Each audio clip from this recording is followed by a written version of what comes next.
The room was filled with the soft clinking of cutlery, the sound of chairs creaking slightly as people leaned in to pass dishes, and the kind of laughter that always felt just one note off too rehearsed, too polite. I sat near the end of the table, as I often did during family gatherings. My plate held more conversation than food. I listened. I nodded. I smiled. Iris's voice cut through the small talk like a polished blade. "So, Lenore," she began, swirling her wine with the confidence of someone who thought herself charming. "How does it feel being useless?" She let the word linger, draw out, then smiled, wide teeth perfect, tone practiced, the kind of smile meant to gather approval, and it worked. Caden chuckled under his breath. Her sister-in-law let out a startled laugh, then quickly glanced at me. Even my grandson, still in high school, smirked and looked away. I didn't say a word. I set down my water glass, steady and slow. I looked at Iris fully for the first time that afternoon. She wore designer sunglasses on top of her head and a linen blouse I had once paid for, though she'd never asked. Only assumed. Her laugh lines were shallow. Her confidence was loud. I straightened my back and kept my voice quiet. "How does it feel?" I said, "knowing this useless one won't be paying your bills anymore?" The silence was instant. It sucked the air from the table. Iris blinked. The smirk slid from her lips. Caden's fork paused midair. No one laughed this time. My words settled over the table like heavy velvet. I didn't raise my voice. I didn't need to. I rose, the legs of the chair dragging across the hardwood with finality. I took my purse from the back of the chair, nodded once at no one in particular, and walked out through the patio doors.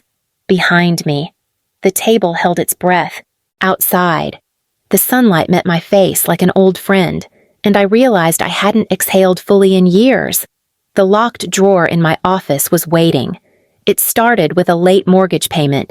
Caden had called one evening, voice low, words tangled in embarrassment. Iris had overspent again.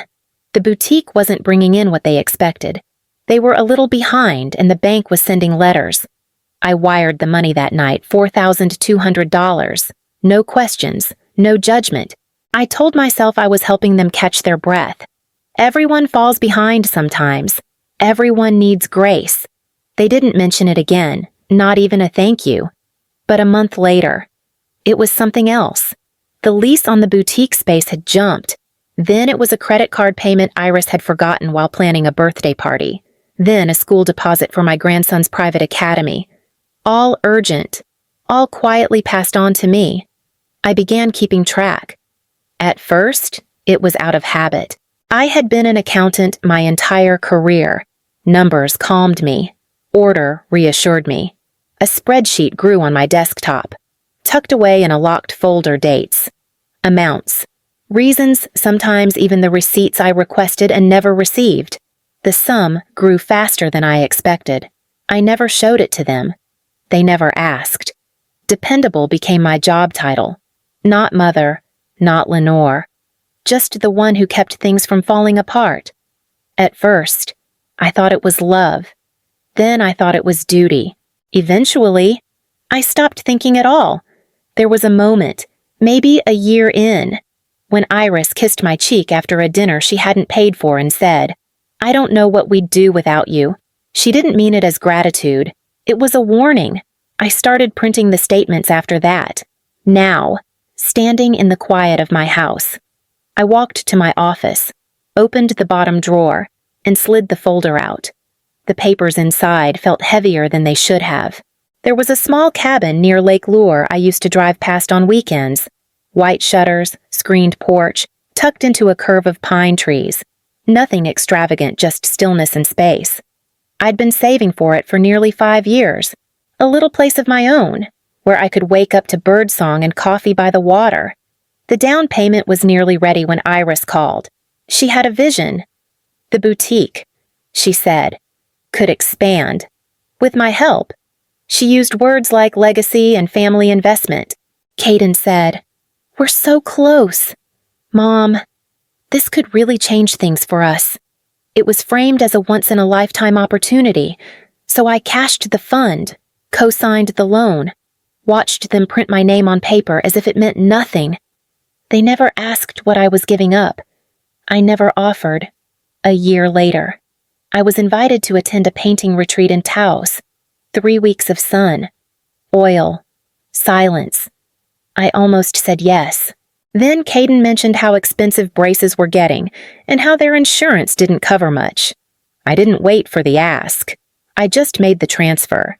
The retreat brochure stayed on my fridge until the edges curled. No one ever noticed it was gone. I don't know when it stopped being occasional. The sacrifices blurred together until they were just my rhythm.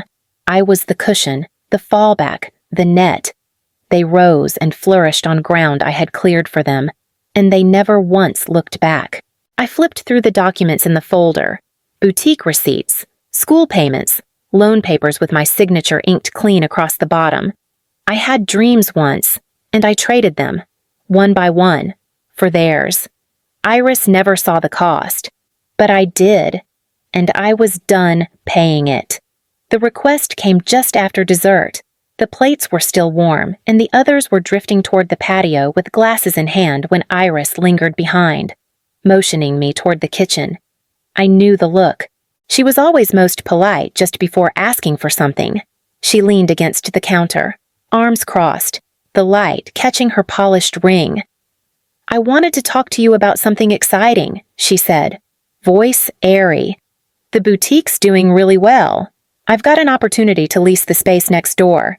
It would double our square footage, maybe even a second-line homewares, or skincare. It's the next step."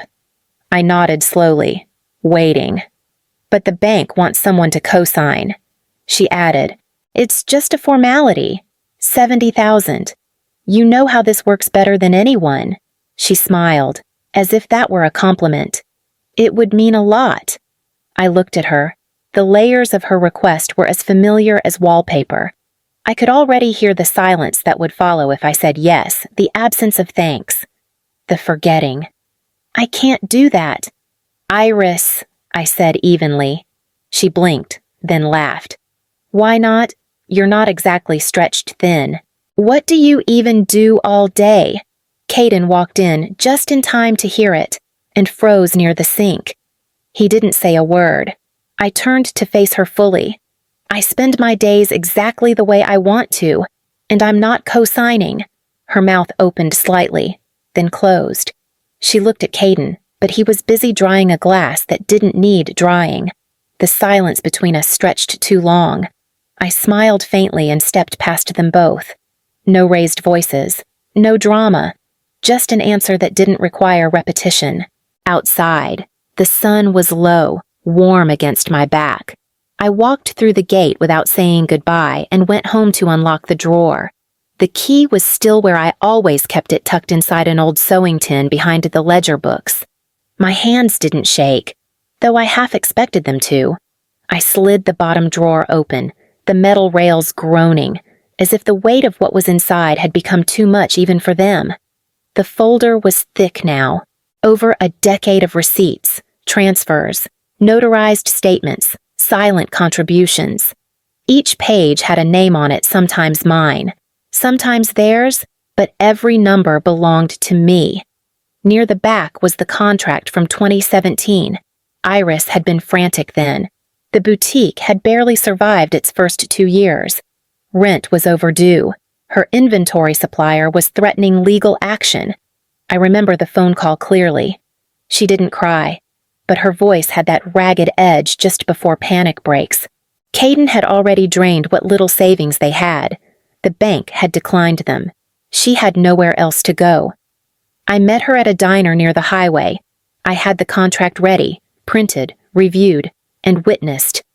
I didn't want to be reckless. If I was going to risk $60,000 of my retirement, I needed some assurance. She didn't read it carefully. She signed where I told her to. Twice. Then slid the papers back across the table and exhaled like someone had been resuscitated. I filed it away the next morning. Never brought it up again. Until now. The line was clear. In exchange for financial bailout totaling $60,000, Lenore Halstead assumes 52% ownership of the Gilded Fern, effective immediately. It was legal, notarized, quietly binding. She must have thought I'd forgotten, or that I'd never use it. And for a while, she was right. I had convinced myself that silence meant peace, that letting her pretend meant keeping the family intact. But peace isn't built on denial. I slipped the contract into a new envelope. Tomorrow, it would no longer live in a drawer. Tomorrow, it would be handed back to the one who forgot what she signed.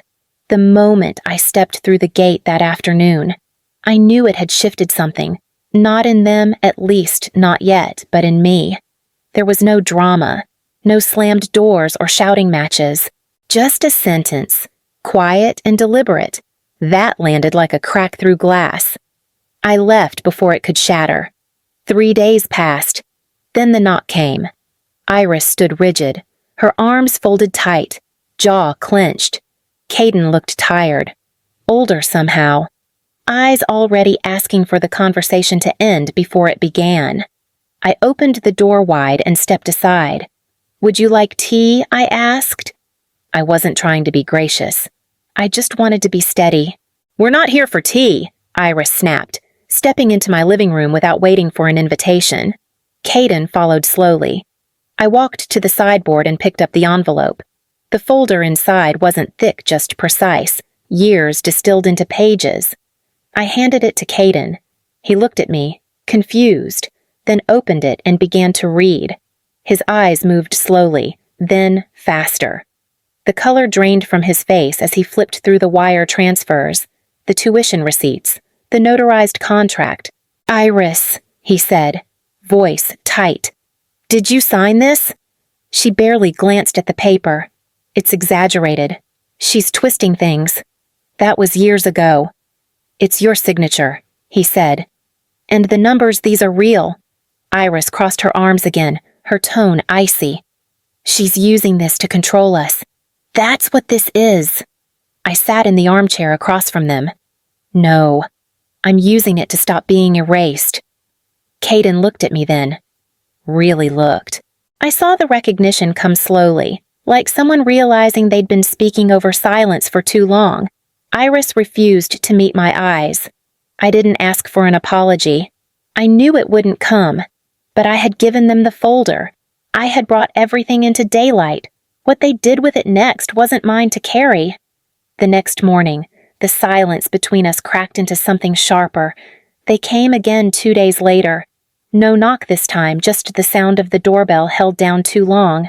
I opened it to find Iris already mid-sentence. "This is ridiculous," she hissed. "You're a parasite, clinging to something you never built." I didn't flinch. Caden stood behind her, eyes weary.